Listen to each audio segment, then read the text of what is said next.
we're doing this recruitment initiative with Form, and really the goal of what we're trying to achieve here is to really, share the story and also the wonderful opportunities within Form and the wider market in New Zealand. My perspective as a Kiwi living in Australia is at times you lose visibility of what's going on back over in New Zealand, but the reality is there's a tremendous landscape over there in terms of employment opportunities, particularly in the engineering construction field. So I really hope you enjoy that. If you've got any other questions following the podcast around, Form, their organisation, the opportunities, any questions whatsoever, please reach out to myself or one of the team members. We'd be glad to help and facilitate any information. So enjoy the podcast. It's a fantastic story. Form are a great business, and Tim shares some great insights. So thanks for joining us. Tim, thanks very much for joining us. I think a great opportunity to provide a bit of an overview of the Form business. And I guess that's a great place to start in terms of giving the listeners a bit of an overview of the Form business. Where did it start and how did it start and what does the business actually do? What's the sort of the focus for the business? Yeah, certainly, Shaun. Look, Form Building Development started 11 years ago down in Mount Maunganui in the Bay of Plenty. It was started by two gentlemen who merged companies that they had and are still two directors of the business at the moment, Shannon Moyle and Andy Jew. So that was, 11 years, had an office originally just in Mount Maunganui, then expanded to Auckland and Waikato. We've been in Auckland for 6 years now. So it started from pretty humble beginnings. In Auckland, we're up to sort of circa 85 people, and throughout the business, Auckland, Hamilton, Tauranga, approaching 200. Wow. Okay. And what are the sort of the key sort of areas of the business? I mean, what sort of style of work do you guys concentrate on or specialise in? Yeah, look, it's quite varied, and it does vary between the regions as well. In the Bay of Plenty, we do a lot to do with the kiwi fruit industry around pack houses, cool stores, logistics. A lot of big sheds with sizable plant, as well as apartments and some of the more usual construction. In Auckland, we do a lot of education work for the Ministry of Education and private schools. Also daycares, kindergartens. We also do apartment buildings, office buildings, and industrial, but not to the same level as the Bay of Plenty. So we've also done retail. So sort of quite diverse across the sort of spectrum. Another thing we do that's quite particular to Auckland and New Zealand is remediation. So it's basically refurbishment of large-scale buildings where the facade is replaced and interior work's done to sort of bring buildings up to the current code. Now, it sounds like some great diversity there across the portfolio, but maybe just building on some of your earlier comments, how big is the business today in terms of sort of headcount and turnover? Obviously, 11 years ago, you guys have grown an awful lot and had some great progress as a business, but just give the listeners a bit of a quicker overview of the headcount and revenue of the business as it sits today. Yeah, certainly. So, as I say, approaching 200 people. So I think it's about 185 at the moment. That's predominantly management, site foreman up, but we do have 45 tradesmen in Auckland and about 25 tradesmen in Waikato and the Bay of Plenty. In terms of revenue, this year will be approaching 140 million for the financial year just ended, 31st of March. And that is spread predominantly Auckland and Tauranga. The Waikato business is quite a bit smaller. In financial year 2020, we will be looking at 160 million and about sort of 75 million in the Auckland market. Oh, fantastic. Well, it sounds like the business has grown an awful lot. There's some sustainable growth curve in front of you guys and across a diverse sort of range of clients, which is good. And I guess just sort of picking up on that, my understanding is sort of circa 50% of your business is generated through repeat clientele, which says an awful lot. But, why do you think that these clients choose to partner with Form? I think delivery is a big part of it. So in the Bay of Plenty, the large industrial kiwi fruit projects where they have to be finished by a date because that fruit's coming off the orchard and it's just got to go out to the market. So that's important down there. Up here, likewise, with some of our school projects, they've got a school opening on January the 31st the next year. It has to be finished because the kids are coming and they've got to go. So we've got that relationship with clients and consultants that we do deliver. They like the element that we can self-perform part of the works with our own tradesmen, so that we're not reliant fully on subcontractors in the heated Auckland market. So I think that's a couple of key reasons. I'd also say we're easy to deal with. We're not a large contractual company. I mean, obviously we've got to protect ourselves, but generally we like engaging with people rather than firing letters off left, right, and centre. Well, it certainly seems like that approach is working. Obviously, it's a pretty competitive landscape over there. So for that to be the case, obviously it's a dynamic that's working. I just sort of want to throw a little bit to the culture. My understanding is very good culture within the business, and I've heard there's a real sort of family feel and really flat structure. So everyone's approachable and you can have sort of a chat with anyone, and a real sense of valuing your staff and your people. So I guess the question is, how important is culture in your eyes, Tim, and how would you define the form culture? Yeah, look, very important, Shaun, very important. That's one of the key things throughout the business that we all work very hard on, and we have developed a good culture. I would define the culture as inclusive, first and foremost. So, for instance, one of our administrators is leaving today, so we had a bit of a get-together for her yesterday afternoon, and, I was there, be having a few beers with some of the apprentices and the chippies, and they really enjoy that as well. We're not a hierarchical sort of faceless business. The people that are owners of the business are active in the business and are happy to deal with everyone. Yeah, no, and it sounds fantastic. I mean, how would you, if you sort of had a short moment to sort of describe the culture, how would you sort of describe the form sort of DNA or the form culture? I would describe it as professional, friendly, and very team orientated. So, we're big on our project teams. We refer to it, the three key players on a project as the tripod, the project manager, site manager, and quantity surveyor. And say it's a $20 million project, that's your $20 million business. You've, of course, got all the support of head office, of senior management, of their specific specialist roles, services engineers, health and safety, etc. But, that's your business, that's their ownership, and that's that to build that team environment and that good culture on the projects as well. Yeah, no, it sounds obviously plenty of support and all the rest of it, but it sounds like a fairly empowered culture where you sort of entrust or empower the guys and girls to do their thing with the support of the wider business and obviously a fairly inclusive and flat sort of structure that, no doubt works really, really well. But, I guess, just pivoting that question a little bit, what do you think staff enjoy working for Form, and what essentially sort of attracts or retain people within Form, in your opinion or your experience?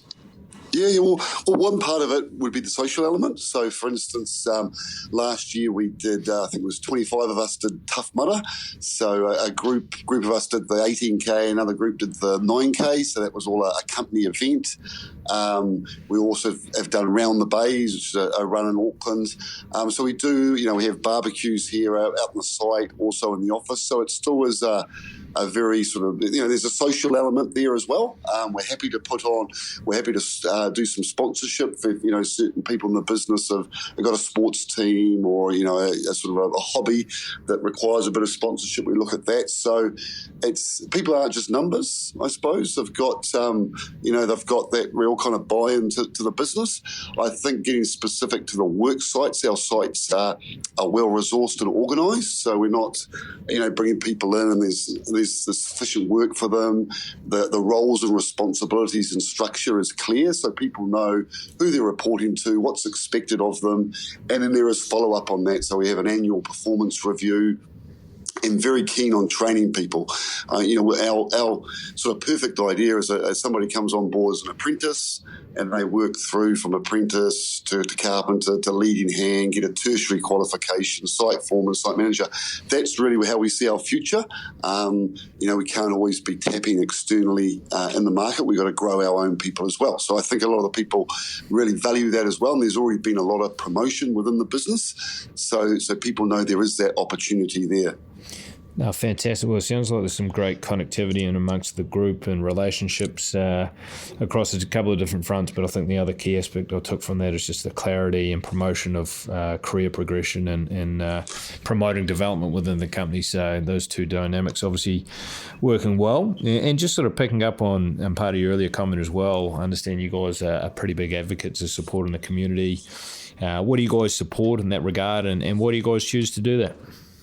Okay, well, we just, we want to be a responsible business, and I think that's probably another thing that I'd say for the previous question is that people have a life outside work. We don't want people working 80 hours a week, and we want people to have hobbies and enjoyment. So, in terms of the specific sponsorship, we sponsor the Tauranga Boys First 15. So they're one of the main sort of schools in the Bay of Plenty region and compete nationally in rugby union. So we sponsor their First 15 and have done for a number of years. We sponsor a fishing competition in the Coromandel, which is enjoyed by a lot of builders and subcontractors. Then we sponsor various things like Irish dancing, surf lifesaving. It really depends if people in the business have got sons, daughters, and what they do.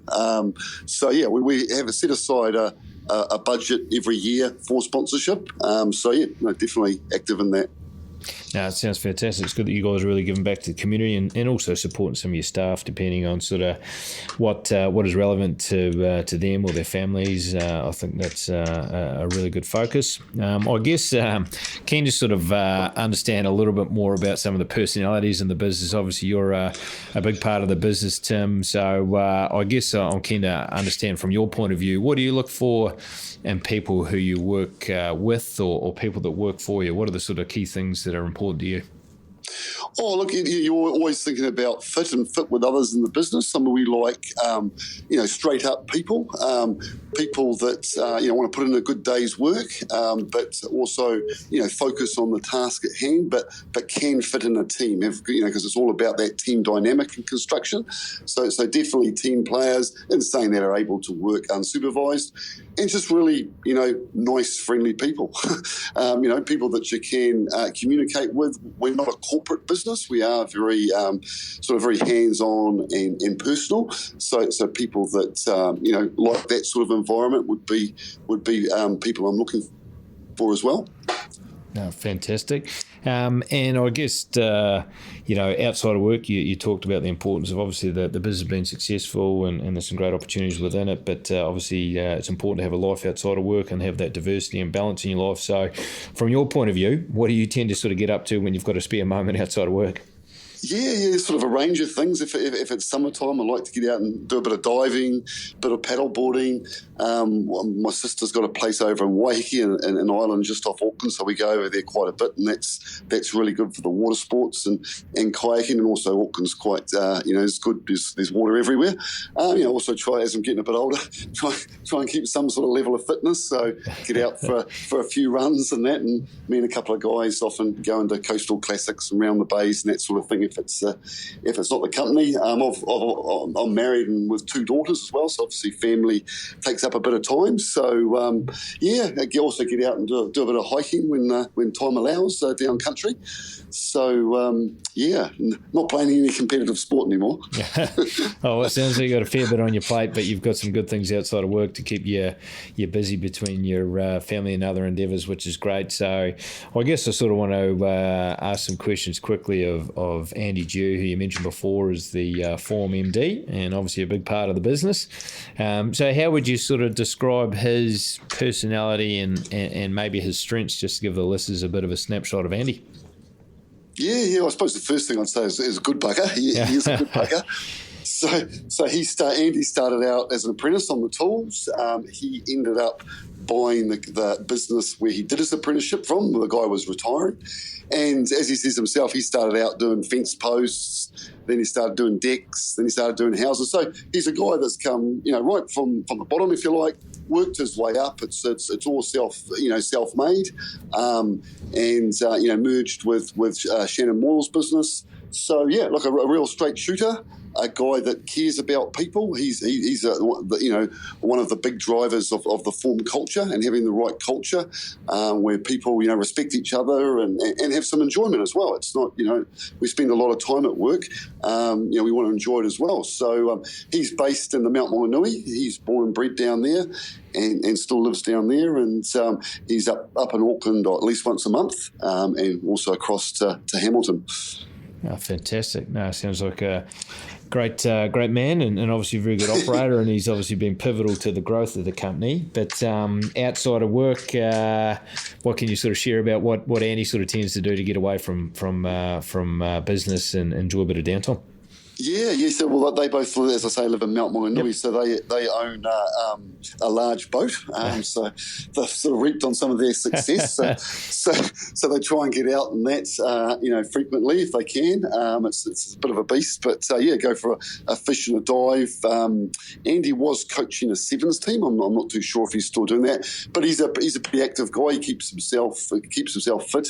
He does not CrossFit or one of those ones every morning or most mornings during the working week. So, he's a guy who still likes to get out and about and, No, fantastic. No, it seems like the boat and the water consumes a big part of it, but obviously involved in sport and whatnot, and obviously keen to stay pretty fit and active as well, which is great. So I guess one big question I think is pretty important in understanding the difference between New Zealand and Australia is maybe just some of those differences around the contractual aspect or how clients engage with contractors. Now, obviously, you've worked in Australia and there's other key personnel in the organisation that have worked within the construction environment in Australia and also in New Zealand. So how would you sort of explain the different dynamics between the Australian and New Zealand context as it relates to being a contractor?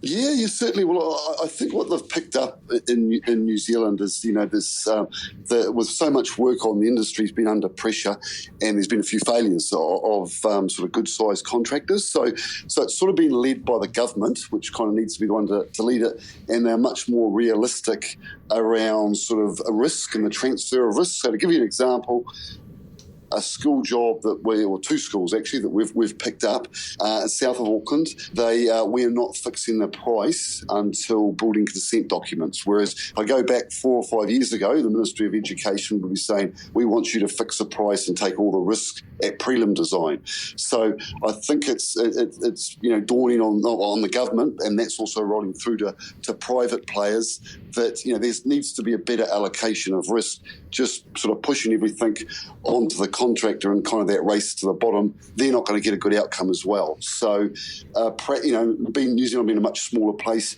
maybe it's easier to get sort of quicker traction with that over here than in Australia, where there's much larger clients, much larger contractors, and it's very much who will sort of take the most risk. Yeah, absolutely. So it seems to be a bit more, in your experience than others, maybe in a general sense, government clients and or other, a bit more of a partnership approach and maybe a little bit more of a balanced view on who takes on the risk, and maybe that transcends to margin to a certain component in your experience between, the Australian context and New Zealand. Would that be a fair statement? Yeah, to a point. I think another thing I've noticed in New Zealand is there's getting a lot more of a non-price element to construction tenders. So whereas before you had maybe none, or you had 20 or 30%, now you're getting it as high as 50 or 60%, the non-price element. So if you're putting in a tender, it's not just the price, they're looking at your program, your people, your methodology. So I think that's good and promising, and that looks like it's going to continue and probably even get larger, the non-price element. Absolutely. And what about what sort of comments could you make generally around the difference in the workforce environment? Obviously, New Zealand doesn't really have the any sort of union involvement as such, and obviously, different market to Australia. How would you sort of comment on the sort of workforce culture or environment in New Zealand versus maybe what you're seeing in Australia from time to time? Yeah, well, it's probably much more personal to subcontractors and the people that own those businesses, and that's often the people that I'm dealing with regularly, rather than a union entity that sort of drives and dictates where people go and that type of thing. So you're dealing with sort of owners of businesses. That sort of is really how the market works in Auckland, because there isn't that union sort of element, or not in any great way, shape or form. So I'd probably say that's a key part. Yeah, absolutely. And it seems like, widely speaking, it sounds like some of your quality subcontractors and some of your own staff, widely speaking, it seems like there's a pretty good work ethic and, keenness to turn up to work and put in a decent day. And I've also heard via a mutual contact of ours that, like all projects and companies come under pressure to deliver. Like you said, there's hard deadlines. He'd certainly witnessed that the workforce tends to stand up and do what it takes when it sort of matters, which I think it's a good reflection on you guys, which is great. So can you give us a bit of a broad overview of the Auckland market and I guess the wider market that Form operate in? You mentioned before that there is a lot going on. There's a lot of expansion and buoyancy in the market. Can you comment on that at all? Yeah, certainly. Look, specific to Auckland, the whole North Island is busy, and they refer to the sort of region between Auckland, Waikato, Hamilton, and Tauranga Bay of Plenty, which we have an office in each, as the Golden Triangle. That's where the majority of growth is in New Zealand at the moment, and that's the largest construction markets, with Christchurch coming off, following the earthquake rebuild and that. So we operate in the area, I suppose, first of all, with a bulk of the workers, which is good. Look, in terms of years to come, the forecast, in the last 6 years, every year, the forecast for the peak gets pushed out a year, and the sort of busy duration gets pushed out further. So that they are predicting it to be sort of as it is now for the next 6 years. They don't really go much further than that in the predictions, because it starts getting too far out. But generally the talk is in Auckland and in that wider Golden Triangle. Tauranga might change a bit, but Hamilton the same as Auckland, probably 10 to 15 years worth of solid work. And part of the reason is all disciplines or all industries are participating. Sometimes, you get an office boom and offices going bananas. You get an apartment boom. But here, everyone's spending, the government, education, health, justice. Then you've got the industrial. They're all building big sheds throughout sort of the Golden Triangle. Then you've got the apartment market. Housing New Zealand, the social housing provider, they've got something like, 40,000 houses that need to be built, in the next 15 years, and they're taking over whole suburbs and sort of increasing the density. So there's work, there's and plenty of retail, plenty of office. So there's work coming from, all the different sort of construction disciplines. Now, it sounds like a great scenario to be in terms of the runway of opportunity and the certainty in the market. So for those that are looking to be part of the employment market in that regard, it sounds like there's plenty of stability and upside, and I think that's really, really important for people in any sort of job market. So that's fantastic to hear. Can you sort of share what the outlook looks like in relation to some of the exciting projects or the future in front of Form at the moment, Tim? Yeah, certainly. We've just started at the start of this year a $35 million retirement village out in the west of Auckland. So that's got about a year and a half to run. That is one of 3 stages for the main sort of retirement village. On top of that, they've got about, I think, 8 to 10 apartment buildings. So as long as we perform, that was a negotiated job, ECI, that we did direct with the client. So provided we perform, which we are performing, we could have work there for the next 6, 7, 8 years. We are starting in September a major refurbishment of 15 apartment buildings. Again, that will run for 5 to 7 years. That'll be circa 70 to 100 million. That starts in September, and again, same thing, negotiated. We've got the first stage. There's 3 stages, and we would negotiate the next 2. So again, continuing work. We have about 40 million across 2 new build schools in the south of Auckland. They're design and build. They start in October. We've got 2 warehouse, large warehouse offices, design and build. One starts July, another one starts October. So yeah, that's just a snapshot. I mean, we've got some smaller works and other bits and pieces as well, but sort of as a bit of a snapshot of what we've got coming up. But there's a few jobs there. No, it sounds like there's a great pipeline of work in front of you guys, which is fantastic. So just in closing, Tim, I guess I'd say congrats to you guys and what you've achieved. I mean, 11 years old.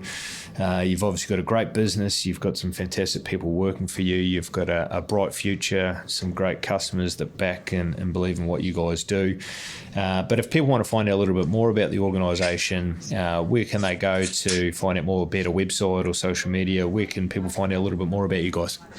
Yeah, look, our website's formnz.co.nz. So if I just do a Google search for Form Building Developments New Zealand, that will come up. In addition, we are on social media. We have a presence on LinkedIn, Instagram and Facebook, so people can search through that. There's also a company profile with Stella, Shaun, with yourselves, and happy for that to be issued out to candidates if required, if they'd like to look at it. So, yeah, that sort of gives some good examples, and by all means, if people have got specific questions, if they can raise them, through Stella, Shaun, and I'm happy to answer them. No, fantastic. Well, look, we look forward to sharing, I guess, the Form story and journey and business. But I think some of the opportunities are fantastic, and our association has been really, really, really good. So we're proud to be partnering with you guys. I think you've got a good story and a great future. So look forward to telling more people about it over here in Oz and abroad. So congratulations, Tim, and thanks for sharing some of those details today. Yeah, no, thanks very much, Shaun, and likewise, we've enjoyed our interaction with you guys so far, and obviously that connection with one of our staff. So, really looking forward to this campaign, and we are coming to Australia because the market is so busy in New Zealand that there's a limited pool of talents. So, yeah, you're really hopeful we can bring some good people out of Aussie over the side of the ditch for a while. Absolutely, and as a proud Kiwi, despite living over here, I think it's nice to be able to promote New Zealand and all the great opportunities that are going on. I think in years gone by, there's been the brain drain away from New Zealand. I think pleasingly at the moment, there's such fantastic opportunities back in NZ. I think more people need to know about it, and that's obviously the initiative that you and we are driving in this regard. So I think there's some great takeaways here, and look forward to sharing more of that. Yeah, no, that sounds good. Thanks, Shaun. Thanks, Tim.